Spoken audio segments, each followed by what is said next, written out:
Alright, hello, my name is Tristan, and in this video I'm going to be talking about viral genomes. Okay, last video I gave an introduction about viruses. I talked about the structure of viruses, how they infect host cells, how we classify certain viruses, right? So in this video I'm going to dive deeper into the types of genomes that a virus could possess, okay? So before we go into the specific types, we can categorize viral genomes based on whether they are DNA or RNA. So, a viral genome can either be deoxyribonucleic acid or just ribonucleic acid, right? When it comes to RNA, there's 4 types. When it comes to DNA, there's only 2 types of genomes, okay? So let's start with the types of DNA genomes that a virus could possess, okay? The first one is good old double-stranded DNA, right? So when we see DS, DNA, that indicates double-stranded DNA, okay? So with this one, we are turning a double-stranded DNA strand, right? And we're turning it into an mRNA strand so that it can eventually become some sort of protein, right? That is what commonly occurs, the process of transcription, turning DNA into an mRNA strand, and then translation, turning that mRNA strand into a protein, right? This protein, in this case, is becoming synthesized into a virus, a virion, right?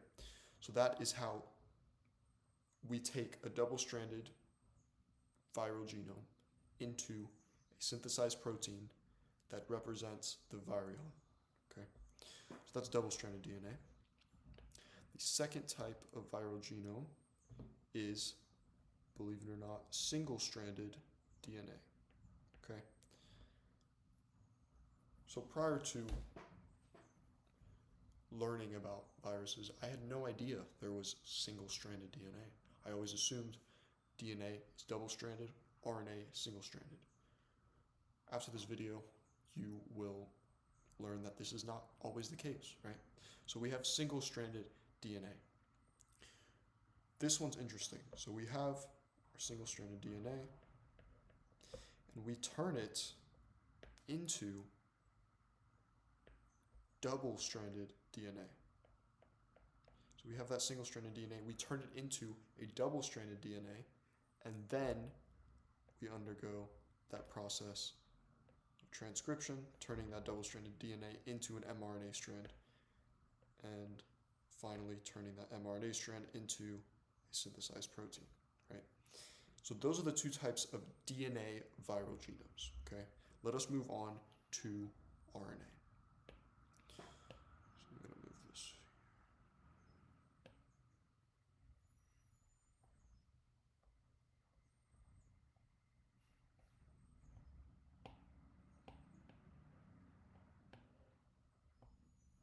Okay.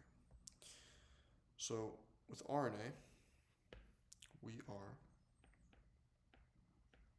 we have 4 types.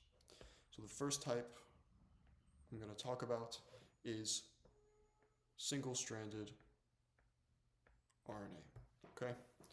Single-stranded RNA plus indicating that the RNA strand is the sense strand. Sense strand indicates that it is acting as an mRNA strand. So this single-stranded RNA sense strand is acting as an mRNA strand that can be utilized via translation to become a protein, right? So in this case, we have already our mRNA strand. That is this single-stranded RNA plus strand right here, right? That is what this is. And then we're turning that mRNA strand into a viral protein, synthesized protein, right? Single-stranded RNA plus, sense RNA strand. Now, the next one that we have is single-stranded RNA minus, okay? So single-stranded RNA antisense strand. This indicates that this RNA is complementary to the mRNA that is needed to synthesize a protein, okay? It cannot function as an mRNA because it is complementary to the desired mRNA that is needed to synthesize the protein, right?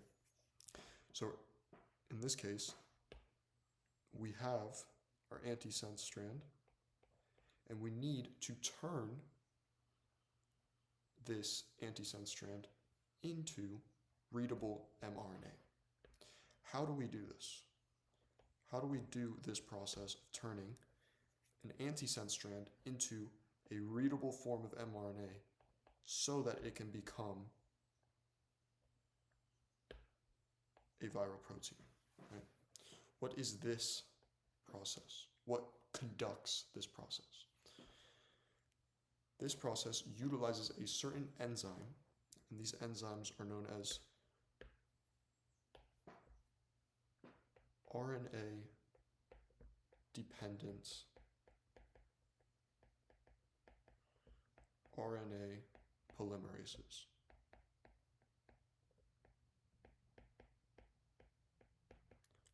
Also known as RDRPs. Okay? These RDRPs, these RNA-dependent RNA polymerases, turn a single-stranded RNA antisense strand, that negative, into a readable form of mRNA so that that mRNA can undergo translation to become a protein. Okay, this protein is then utilized to assemble into a virion. Okay, so that's single-stranded RNA plus, single-stranded RNA minus. Next, we have double-stranded RNA. Double-stranded RNA. Double-stranded RNA, we need to unwind it, okay?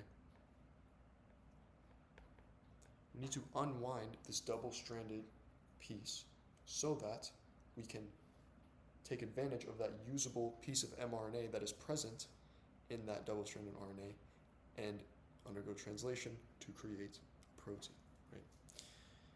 So the process of unwinding a double-stranded RNA and then turning it into a protein,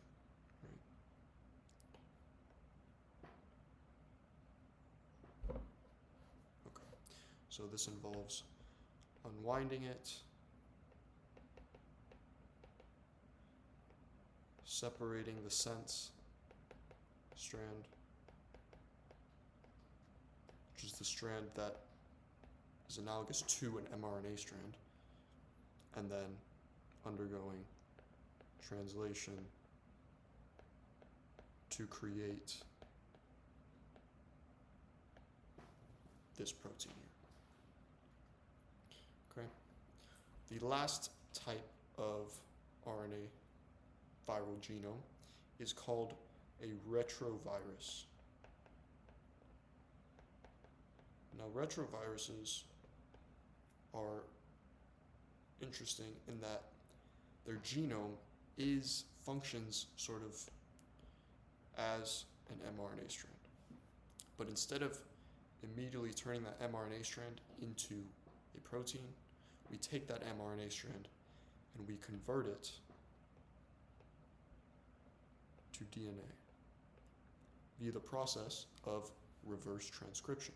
So taking an RNA strand, turning it into DNA, this is known as reverse transcription.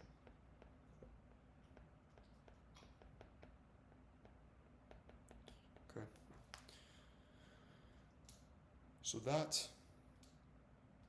is what a retrovirus is. And those are the 6 main types of viral genomes that you need to know. Thank you very much for watching.